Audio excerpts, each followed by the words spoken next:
Good morning, everybody. Welcome to the Small Business Support Group. It's just gone midday into the afternoon. It's the 9th of July, Thursday. Let's have a quick look at the headlines before we bring everybody on.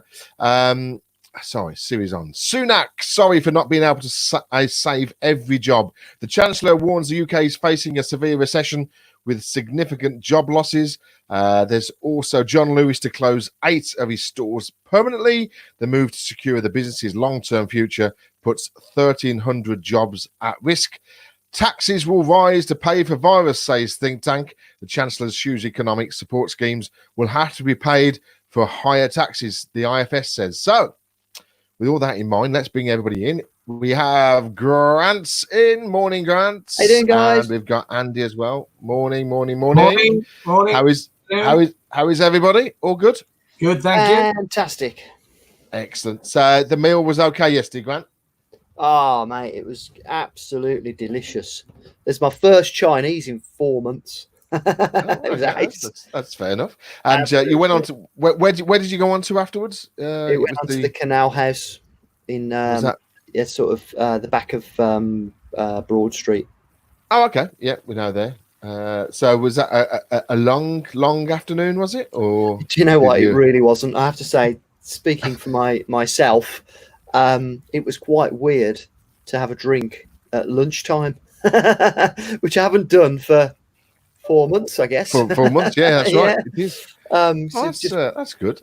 So, I found it quite difficult to relax, and I ended up going home quite early, actually.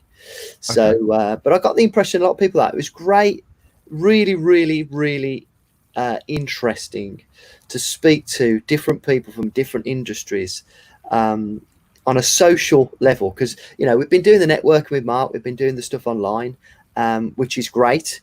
But when you're actually in an informal situation like that, when you're just sort of chatting with people, you get to find out what's really been going on in their lives.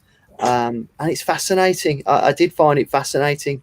And I think the stories that people have got to tell, they're so, utterly different from the people that have been bored to tears, verging on depression, gone from doing really well to zero income. Stories about people that haven't been able to claim any kind of money from the government, to others that have been furloughed at 100%, as well as having extra jobs and earning more money than they've ever earned. It's just the diversity of the experience that we've all gone through really hit me yesterday. It really hit me.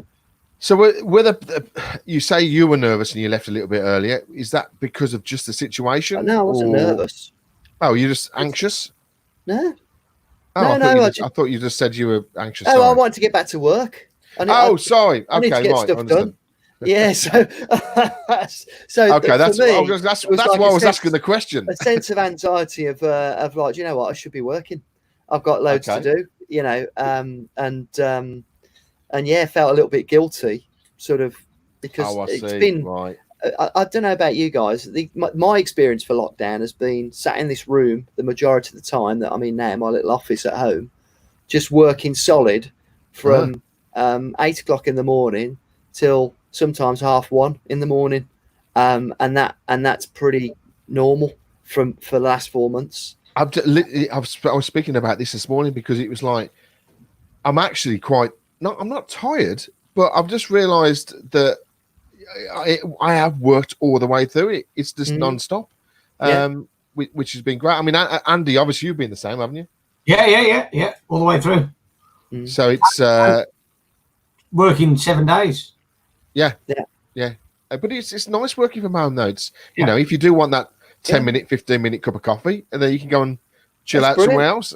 I must admit, I don't feel any ill effects. I don't feel worn down or tired by it. I feel invigorated by it, if I'm honest. I've found the whole experience from a business point of view to be uplifting and exhilarating, and I'm totally focused on mission with the business side of things, and so I think you get swept away in a bit of a bubble of your own world, and although my world involves working with business owners and working with my partners, and so it's been brilliant to be able to help people, and because our products and services have been almost like a lifeline to them. It's been the thing that's helped them carry on trading, and that's been my focus, 110% every day. And so when I took the time to take a bit of a breath, and after I did the show yesterday, I started talking to people. It was fascinating just to get a perspective on the diversity of what other people have been through in business. From the Tracy I spoke to, the solicitor, I had a good chat with her afterwards. And she's been into work every single day. She's not missed a day, and she's been doing like 5 people's jobs. And because people still need their wills doing, and their people still been buying properties, and she's had to go to the bank every single day and stand in a queue to get checks cashed, and it was just fascinating. She's not, she's not had any kind of compensation or anything for that. She's just had to work 5 times as hard just to keep everybody going. And I thought, wow, that's amazing. A unsung hero. She has to stand in the line every day, putting herself at risk the same way that other people do, and she's shielding her husband as well, doing her best, as well as trying to keep the office clean. I just thought she's an absolute legend. She's an absolute legend. The way there are certain people who've worked harder than normal, I think, in this pandemic, and it's well done to them. It's been excellent. So let's just run across. As you were out gallivanting yesterday, Grant, the Chancellor Exchequer made his drink much, by the way, Matt, guys. Okay. I didn't feel like it. Really, honestly, I just thought I better not have too much to drink because I've got loads to do. Afterwards. You didn't say that again, Andy? Do you know what, Andy? You'd have thought it was a disgrace, Andy. You like a drink at lunchtime, don't you? You're a guy that likes to lunch. Yes. We left a full bottle of wine unopened on the table. No. Yeah. And I only had 2 glasses of wine, and I thought, you know what, I've got stuff to do. I can't carry on. Were you inside or outside? So what they've done at Chungying is awesome. They've basically just built a sort of an extension in the car park with sort of a corrugated roof, and sort of so it's like a sort of external area, a bit like you get in a lot of foreign countries. Yes. So it's outside. They've got outdoor heaters, but it's inside, if you like. It's like inside without windows. Right. And so it was perfect, absolutely spot on and the way they've organised the toilet situation as well. They've got a 1 in, 1 out, one-way system. So where we would normally go and eat, and it's quite a big restaurant in there, it's all it's a corridor that they've made of chairs, taking you in and out of the toilets one at a time. So I think they've been really, really diligent in the way they've done it. And they had a queue. So they're not even supposed to be open yet. But when we left, there was a queue of people that must have seen us there. Sorry. And they were looking to, where's your tea, mate? We get sandwiches as well. I know, I have today. We're having some work done in the garden. They're cooking bacon for the builders. That's the thing. So yeah, Chungying was it was really, really well done, and as ever, the food was amazing, and it tasted all the better because it had been so long. So sorry to interrupt you, Matt, but no, it's fine. It's all good. So I'm not going to eat that while I'm here because we don't do that. Okay, let's just talk about what the Chancellor said yesterday, because he's raised some good points. Some stuff I think is quite positive. There's a few weird things he's added on. Let's go on and talk about the furloughs, which is obviously is going to be the impact for a lot of people over the next few months. And his idea is that for businesses, hopefully Andy will got some details on this, that businesses will be paid £1,000 in January for keeping people on after furlough. Again, this money, I mean, it's into the billions again. He's given away 2 billion on this one speech yesterday. Is that enough to keep people in a job? Do you think, both of you? So I'll give you my little take on this because before Andy gets into the stats, I've just been chatting with a mate of mine who's an astute, experienced businessman, and he's kind of come up with a bit of a solution for this. Because I said to him, it seems a bit odd to me that you would be given £1,000 to basically sort of keep somebody on, because when you run a business, if you need somebody, you're going to keep them on, and if you don't need somebody, you're going to make them redundant. I don't see what difference £1,000 is going to make. It's it seems a bit odd. If you're going to run a business properly and effectively, you're not going to keep people on if you don't need them, because that's not good business. The incentive, I don't know, it doesn't matter. So, but what he said is, well, what you've got to remember is that businesses are going to be falling behind with their PAYE and those kind of payments, and the likelihood is what they're going to do is just contra it against what they already owe. Yeah. So when it comes to January, if you owe PAYE and NI, the chances are they're just going to say, well, there's your £1,000, we'll knock it off the bill, which is something money they might not have got anyway. So I don't think it's quite as cut and dry as saying they're giving away 2 billion, because it's 2 billion off a bill they might not have had paid. No, that's true. That is true. Yes, I think the incentive it's a weird one, because I think I'm going to stick by the statement you just made there, is if you need somebody, you keep them on, and those people are going to make £1,000. I know, because there's going to be unscrupulous people who will apply for this to say, oh yeah, we were going to get rid of them, so give us £1,000. So I think it's a bit weird. Andy, what's your thoughts on that? Well, I mean, look, unfortunately, I'm looking a bit more long term about it, and what people don't understand is, in fact, I once told my former MP, that the Brexit vote doesn't mean it's business as usual. And it wasn't business as usual and hasn't been. The global pandemic is not business as usual. The fact is that people are going to be made redundant, and the government is missing the point. They're shelling out this money, and there's been an article today about it, about this money is not actually hitting the mark. A bit like when they bailed out the banks. The money that the government bailed out the banks, we did not filter through to the business community.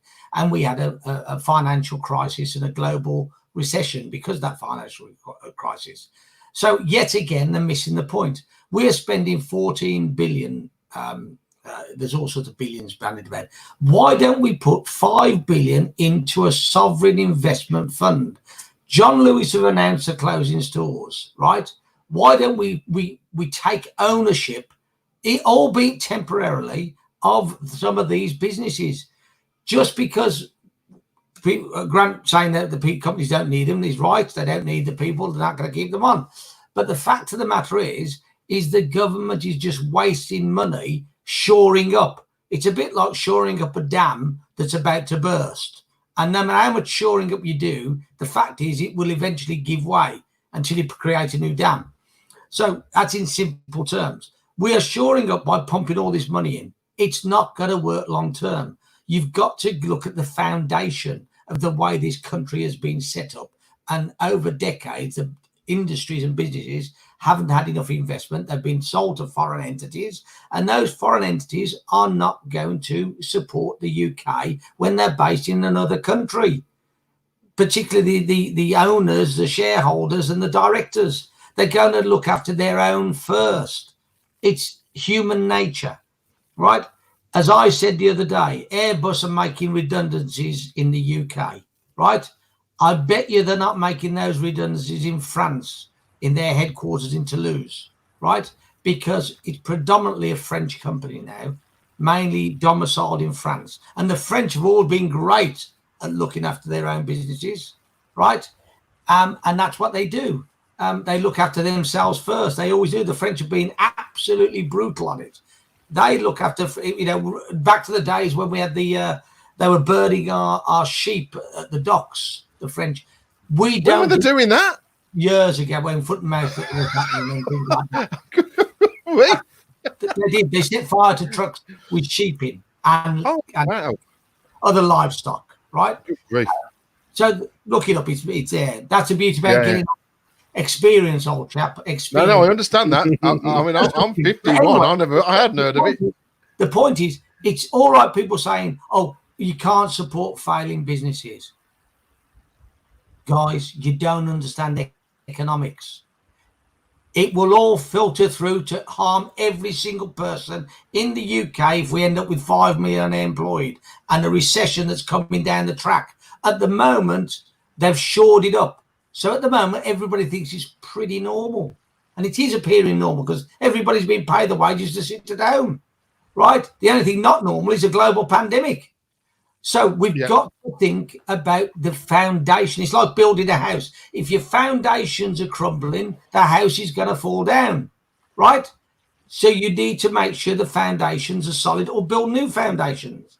And I've been saying for years, we haven't invested enough in our industries. We've allowed all of our industries to be sold to foreign companies. I've just had a notification. I'm an agent for a company that does loans. This company is regulated in the UK, and I've had an email that we're not doing any loans to UK businesses. They are based, their headquarters is in the Netherlands, right? And they are still doing loans over there. Why? Because they're owned by them, they're managed by them, their headquarters in there. But the first people who's been cut now is the UK. And that is happening more and more with these companies that are not based in the UK. And that is a flaw that's happened because we did not secure our industries, right? And that's across the board. The whole automotive industry, motor industry in the UK is wholly owned by foreign companies based in foreign countries, right? No, that's fact. And we need to take ownership back of some of these organizations. Like I said the other day, Honda's vacating, perfect example. Honda's vacating Swindon, right?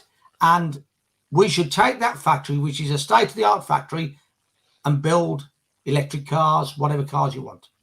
And that's where we're. So all this money is going to be just going to thin air. We're not creating any assets. We're paying everybody their wages, great, and it's wonderful, but we need to be looking at the basics.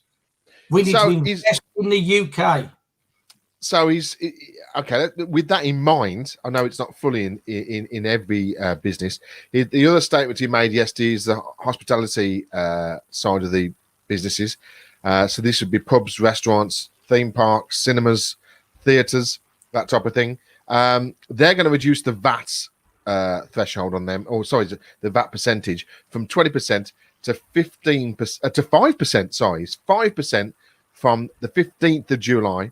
Yep. To the 12th of January next year. So that's going to help, surely. I mean, it will. It's only one problem. Go on. If the customers have got no jobs, they're not going to be going out to eat. Yeah, there is that. There is this section. Is now I heard this argument this morning. It's just a money. It's the funny enough. I've written a email to the former Chancellor Sajid Javid about how you rebuild the economy. If anybody wants me to share it with them, I'm happy to send me your email address and I'll send it to you. And how you build rebuild an economy or build an economy. It was actually from the Harvard Business School who did it for former colonies, how they could create a sustainable economy. And I don't mean sustainable from just a green point of view. I'm talking about from an economic point of view, that they don't go bust. The fact of the matter is you don't shoring up this. Yes, it's great. It's great to have 15% off. That's what we're going to get, 15% off our bill, right? Yep. And with the other incentive, we're going to get 50% off our bill, up to £10 a head, Monday to Wednesday. But if we have not got a job and the people aren't comfortable or their business has gone bust, small businesses have been affected most. Grant, that's what you probably heard yesterday, how some of those small businesses have been affected. Yep. If we haven't got a business, we haven't got a job, they're not going to be feeling great about going out, drinking and eating, right? And spending money. They're going to spend money to get their groceries, pay their bills at home and survive. So it's assuring, where's the basis of an overall economic rebuilding plan? A bit like we did, the Allies did after World War II for Germany, right? And look at what we created in Germany now. Just look at that. That is thanks to the Allies pumping in billions to rebuild Germany. And we managed it for a while. And the Germans have the benefit of that. The UK has just bounced along and had ups and downs, peaks and troughs, booms and busts. We've gone through this since the war, booms and busts. and not one government has actually got to the core of the problem. And Margaret Thatcher, when she did privatisation, that started the thing about all the companies being taken over by foreign entities. I mean, how did this happen? All of our utilities are mainly owned by German, French, Spanish utility companies, right? Very few. I think just British Gas now is the last one that is owned by the British, right? How did that happen? Our transport companies, Chiltern Railways, Arriva, are owned by the German state-owned railway company.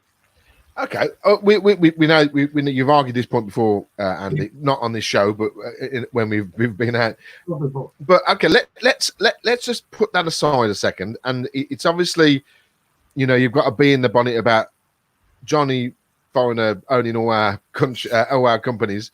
I was trying to say something really polite. I couldn't think of what to say. Foreign entities. What do we do? Foreign entities, foreigners owning the businesses. So what do we do? What do we do if you're in charge? I know there's not going to be one simple, wave your wand and it'll fix it. I'll give you the Harvard business plan for a country that came out. Former colony went independent. Give us a little synopsis of that. Just give us some small points. I'm interested. Right, it's ever so simple. How you make an economy thrive and survive as an independent nation, right? 1, agriculture, you've got to feed your people, right? And if you produce enough food, you can export it, right? That helps us a lot, right? Produce food. Make sure your farms are producing enough food, your food companies are producing enough food, and do that. Stop relying on imports, number 1. Number 2, if you've got natural resources, and the UK has very few natural resources, we've got a lot of tidal power. We talked about that energy the other day. We can harness that. We used to have a lot of oil. We've got very little oil now. We've still got an abundance of coal, but everybody's gone crazy about green stuff. And yet, in the meantime, while we've been crucifying our coal industry, Germany's opened 10 new coal-fired power stations, right? And they are burning coal cleanly now without any emissions and whatever, and recirculating this and that and all that. It can be done. Like the cars now, the diesel cars are very clean now. So that's the second thing, natural resources. And then you invest in heavy industry and light industry, right? But guess what? The thing that we're all focusing on at the moment, like the hospitality, which is important, right? These are all service industries. Service industries are created because of all the industries above it. Agriculture, natural resources, heavy industry, light industry. Last on the list is the service industry. And that is there because people make things at the top and create industries, and we export them, which is what we used to be great at, right? We still do some exporting, but the companies exporting, a lot of them are foreign owned. They're owned by German companies, Swiss companies, Japanese companies, Chinese companies.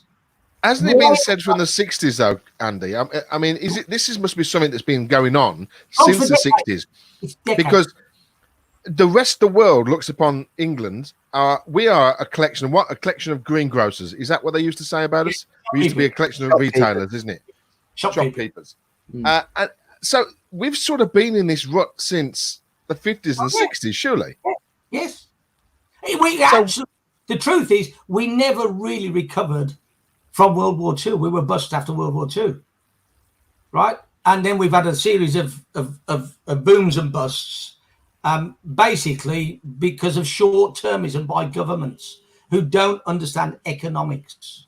Most of them don't understand the economics of it or how it works, because it's like a house. It's like they say, house of cards. If a house of cards has got no foundation, has it? You build a house of cards. Yeah, that pyramid of cards, there's no foundation. It easily falls over. And that's what's happening. These are the basics. And what's happening is because we've let people, and we've created some fantastic British brands that are still out there, but they're foreign owned. And it also comes back to the financial system of the short-termism of our banks.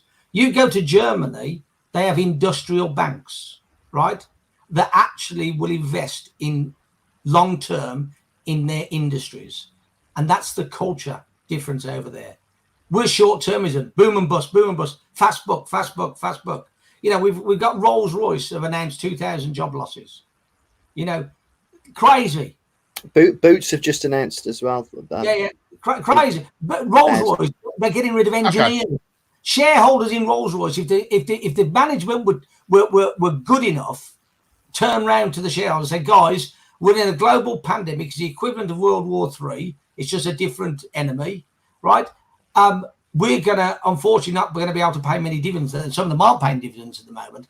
However, we think it's worth keeping on our engineers and our workforce, right, ready and look on other, make other products. Yeah, that's what they should be doing, diversifying. Okay, right. I mean, we've given you a good 15 minutes, Andy, and I understand. That's cool. That's good. So I just want to go back to Grant again. Obviously, Grant's not a political person, as anybody who's watched the show over the past few months. He's not, you know, he likes to stay out of that. But Grant, if you had to, you know, what he stated yesterday, obviously we've covered the main bits. There's obviously the help to work scheme for the 18 to 24-year-olds. Which is coming online as well. We've already mentioned the pubs, which is go out to help out, the 10% discount. And then we've got the stamp duty on the houses, which is a good thing to get the housing market moving. Is there something else you should have added into that yesterday to spur on? No, I mean, it's a difficult question. I'm sorry. I listen to Andy a lot. You know, Andy and I have had many a debate around heads. Around these subjects, and a lot of what Andy's just said, I don't disagree with. The reason I don't get involved in politics is because I find there are some fundamental flaws with the whole system, and if I want to, be true to my own sort of character, that would mean really getting involved and taking the back off the telly, and that's just not the route I want to go down. So, so any political debate with me is pretty flawed because I feel fairly uninformed, and there's no way I'm going to be able to come up with alternatives to what Rishi came up with yesterday. It seems good for me. I think the housing thing seems like a good way of getting people. It's short-termism. It's going to get things moving, and it doesn't address the foundation that Andy's talking about, and I do totally agree with that. But I think that we do need a little bit of a period where people start to get a bit of confidence, and at least we give it a go to kind of kickstart things, because by the time these things that he's put in place come to fruition early next year, the world's going to be in a completely different place, and then we'll be able to assess and address where we are at that point, and really all the. My view is that the reason they've done all that yesterday is just to give people a boost of confidence, to give people the confidence to go out and buy a house, to give people the confidence to actually, because, I was in town yesterday, it's still really, really quiet. The mass, exodus to the pubs that everybody was talking about has not happened. No. Okay, the pub, we were in that pub yesterday, great little pub, on a Wednesday, mid-afternoon, which is where we went after Chunging the Canal House. Normally there would have been a decent amount of people in there. There were about, other than us, there were about, I don't know, 6 or 7 other people in the whole pub. It is dead out there, guys. So whether the initiative for the pubs is going to make much difference, I think it will. I'll be eating out 3 times a week now. It is good, but Andy made a good point. Is if you haven't got money in the pocket, and if there's lots of people who are going to be made redundant, it's a bit of a difficult one.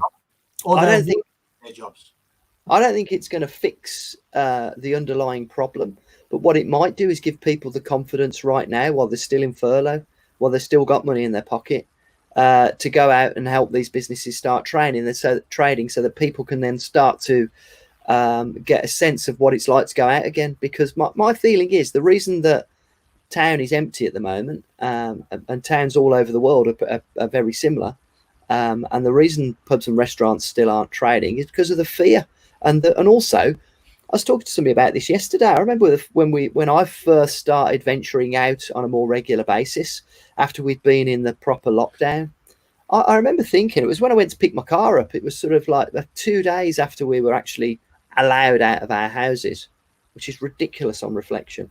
But anyway, I remember thinking to myself, if I was a more fragile character, and I consider myself fairly robust in this respect, so if I was a bit more like Matt, you know, I'll take that. I'd have a sense of agoraphobia right now. A sense of, because if you remember, I went on the tube and everybody's going, don't go on the tube. I went on the train and I went into London. Oh no, don't go into London.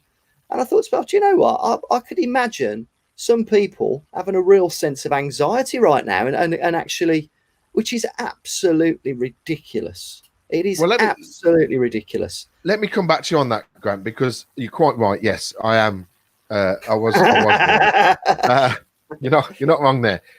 I'm going to give you a little example. I wasn't able to talk about it till yesterday because it was a little bit of a scare in Dorridge where we live, and obviously my wife works at a school, and on Saturday, completely lawfully, we had another family over to our house, who was another teacher who worked at the school, and on what we didn't know was on Thursday, one of the children was taken ill, and on Friday they had to have a COVID test.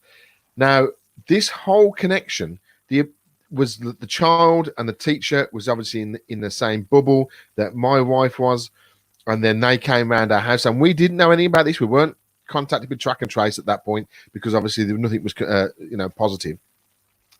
Everybody, when we found out on Sunday this child was ill and having a test, the anxiety between everybody was through the roof. I mean, everybody in this house, everybody in another house, anybody else is connected in that bubble. And I'm saying this because people are still quite scared. And these are other people who are young people, in their 30s. They're not 70s and 80s, and everybody was so anxious. One, that it would have completely wiped out a huge group of people for 14 days if they had it or not had it, if this child had come back positive.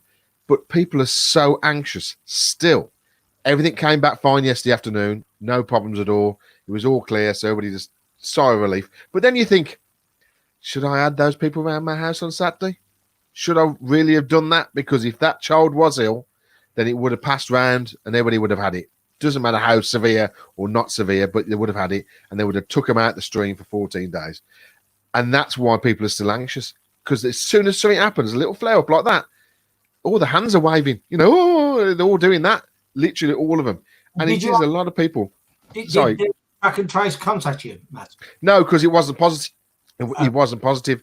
But if it was, because obviously my wife works in that bubble, I'm the second out of that, and I would have been contacted. So it would have that disease.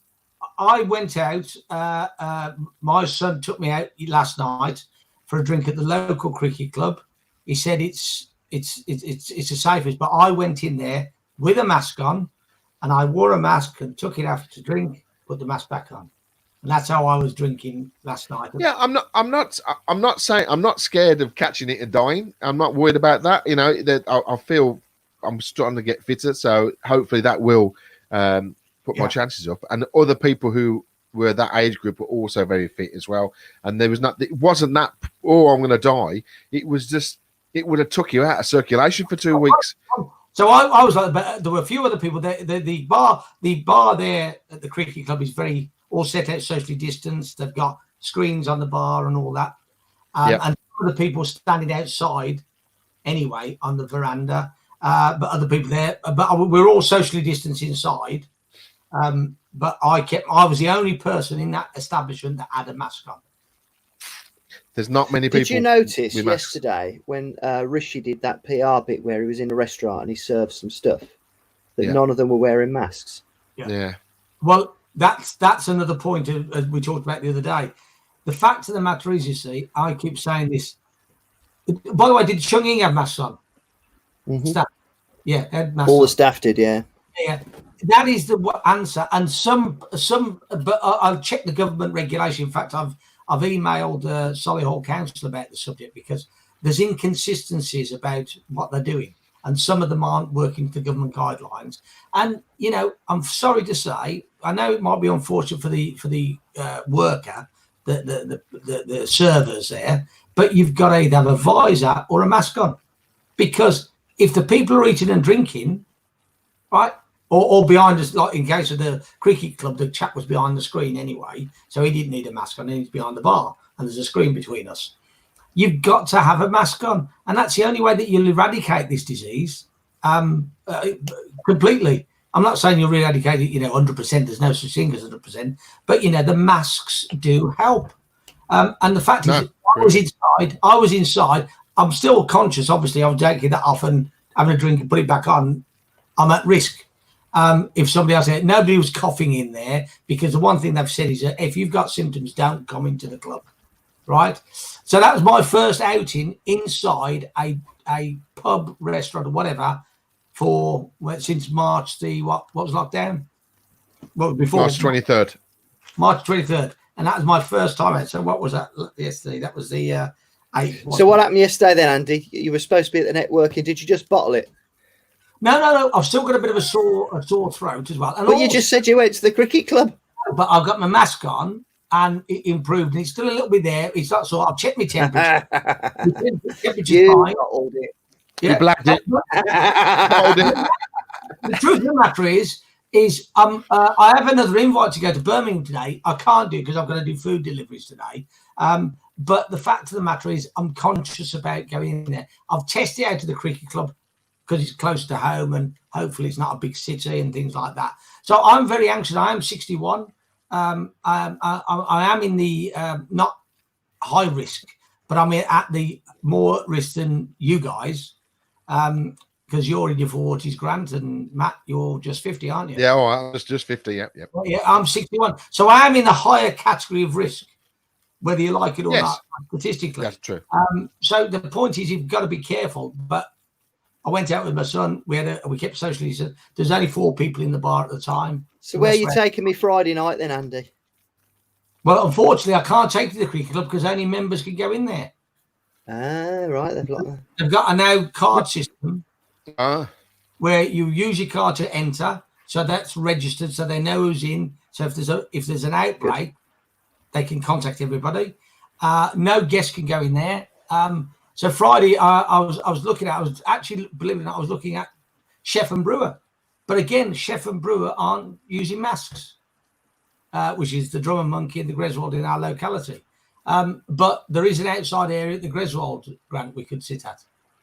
Is it open now? Is the Greswold open? Because it wasn't open the other day. Wasn't open last week. I think it's opening this week, or it's open now. But right. I looked at the website. I'm pretty sure. Or we could go to like the Boot or something like that, or their outside areas. Or there you go then. So we'll be able to do. We'll be able to give you some more picture fodder. Yeah, that's all right then. That's what we like, because it's always nice when you two are. But do you remember when it was sunny? We've just had a week's worth of rain now, haven't we? Lovely. Terrible. Look at that. Lovely, terrible. Right, that's it for today then. Thank you very much, gentlemen. It's a nice debate covered of the Chancellor of the Exchequer's speech yesterday, so that was excellent. We will see you all tomorrow at 12 o'clock. See you soon. Bye, everyone. Bye.